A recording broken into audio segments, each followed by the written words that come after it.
pagtalakay ng ating kwento ngayong araw, magsasagawa muna tayo ng mga pre-reading activities. Ang mga gawain ito ay makatutulong upang maihanda ang ating kaisipan at mapukaw ang ating interes. Sa pamamagitan nito, mas mamadali nating mauunawaan ang mga pangyayari at makikilala ang mga tauhan sa ating babasahin. Ang una natin bibigyang kahulugan ay ang salitang anino. Ito ay larawan o hugis na nabubuo kapag hinaharangan ng isang bagay ang liwanag. Halimbawang pangungusap ay nagulat si Lito nang makita niya ang anino ng isang tao sa likod ng pinto. Ang pangalawa ay ang salitang fiesta. Ito ay masayang pagdiriwang sa isang bayan o lugar bilang parangal sa isang santo o espesyal na okasyon. Halimbawang pangungusap, tuwing buwan ng Mayo ay ipinagdiriwang ng aming baryo ang makulay na fiesta. Ang ikatlong salitang musiko. Ito ay grupo ng mga taong tumutugtog ng mga instrumentong ginagamit sa isang pista o fiesta. Halimbawang pangungusap, nang dumating ang musiko, lalo pang sumaya ang parada sa aming baryo.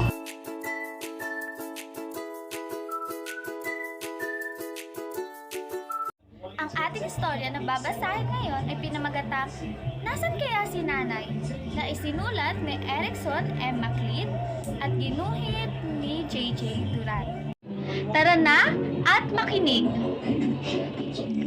Tek-telao ang gumising kay Elio sa mahimbing na pagkakatulog.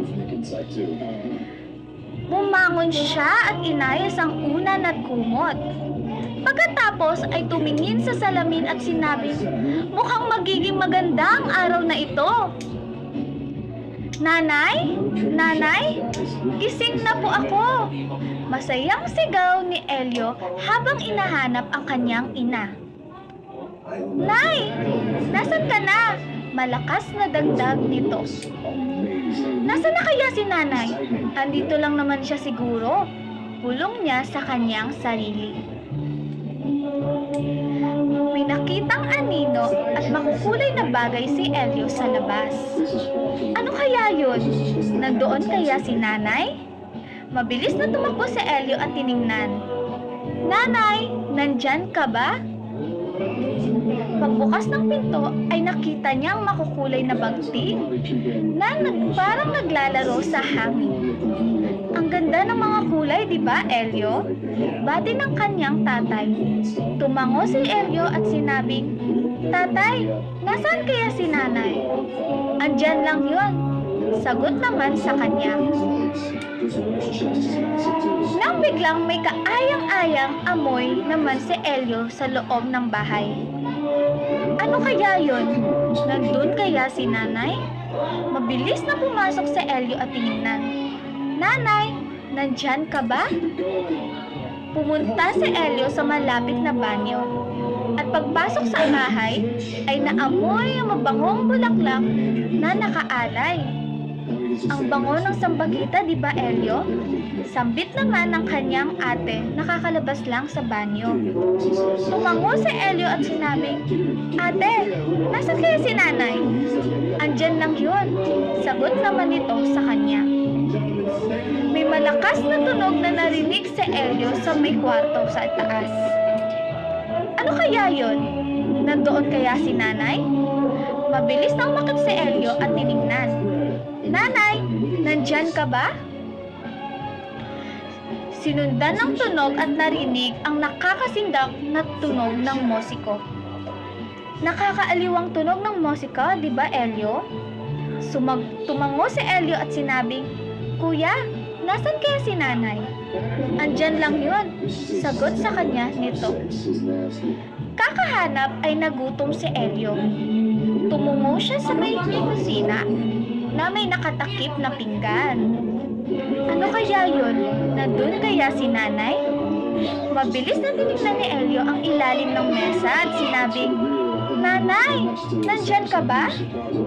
Kumuha na lang ng kutsara at saka tinikman ang masasarap na handa sa kanilang lamesa.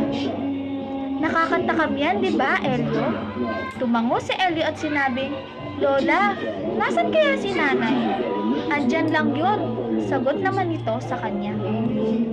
Unti-unting nalungkot si Elio dahil hindi niya pa rin nahanap ang kanyang ina. Tiningnan naman niya sa labas, sinundan ng amoy ng bulaklak na malapit sa banyo, narinig ang tunog ng musiko sa taas at tinikman ang handa sa may kusina. Nasaan kaya si nanay? Bumalik siya sa sala at naupo sa sopa. Napapikit at umidlip na lang ang batang nalulungkot. Di nagtagal ay may naramdaman si Elio. Akala niya ay nananaginip siya dahil parang may dumadampi sa kanyang braso. Biglang may umakap sa kanyang bisig kaya siya nagising. Nanay, kanina pa po kita hinahanap. Akala ko po kung saan ka nagpunta. Sabay hikbi na may kasamang iyak. Tahan na anak. Nagpunta lang ako sa palengke para bumili ng puto. Sagot ng kanyang ina. Bakit nanay? Ano bang meron ngayon? Tanong ni Elio sa kanyang ina. Fiesta ngayon, Elio. Tayo ay magdiriwang. Masayang tumalon si Elio at biglang tinawag ang lahat ng kapamilya. Andito na si tatay, si ate at si kuya. Pati na rin si nanay. Nandito na rin si lolo. Pero nasaan si lolo? Lolo! Lolo! Nasaan ka na? At doon nagtatapos ang ating istorya na pinamagatang Nasaan ka na, nanay?